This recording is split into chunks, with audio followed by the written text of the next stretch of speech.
ہم نے یہ طے کیا ہے کہ جو کمزور ہے نا، جو مظلوم ہے، نجعلہم ائمۃً، ہم انہیں امام بنائیں گے، ونجعلہم الوارثین، اور انہی کو زمین کا وارث بنائیں گے۔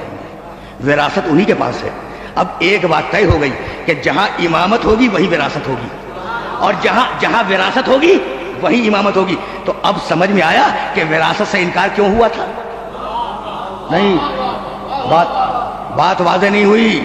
بھائی جب بیٹی آئی اپنے باپ کی وراثت مانگنے کے لیے تو بیٹی نے 7 آیتیں پڑھی قرآن مجید سے۔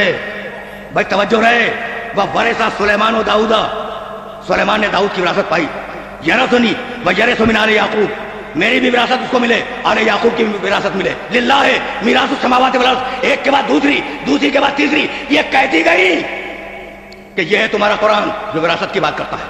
للذکر مثل حظ الانثیین، یہ ہے تمہارا قرآن جو وراثت کی بات کرتا ہے۔ تو 7 آیتیں پڑھی شہزادی نے اپنی وراثت کو اسٹیبلش کرنے کے لیے۔ کتنی؟ 7 آیتیں۔ آیتیں کیا ہیں؟ قرآن ہے نا۔ 7 آیتیں پڑھی شہزادی نے، بڑا اصرار کر رہا ہوں جملے کے اوپر۔ قرآن کی 7 آیتیں پڑھی اور جواب میں ایک حدیث پڑھی گئی۔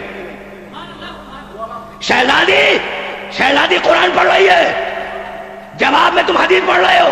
بھئی یہ تمہیں ہوا کیا؟ کل تک تو کہہ رہے تھے کہ کتاب کافی ہے۔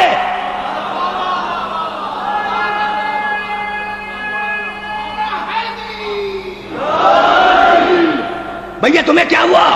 کل تک کہہ رہے تھے نا کہ کتاب کافی ہے، اور اب کتاب کے مقابلے پر حدیث پیش کر رہے ہو۔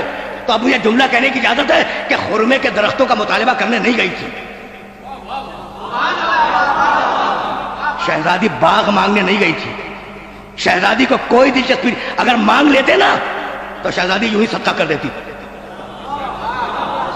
اگر مانگ لیتے تو شہزادی صدقے میں دے دیتی، اپنے بچوں کے صدقے میں دے دیتی اس پورے باغ فلک کو۔ تو باغ مانگنے نہیں گئی تھی شہزادی، تو یہ بتلانے گئی تھی کہ کل میرے باپ نے کہا تھا کہ میں ایک حدیث لکھ دوں، تو تم نے کہا تھا کہ کتاب کافی ہے، اور آج میں کتاب پیش کر رہی ہوں تو تم جواب میں حدیث پیش کر رہے ہو۔ تو تمہارا ایمان نہ کتاب پہ نہ حدیث پہ،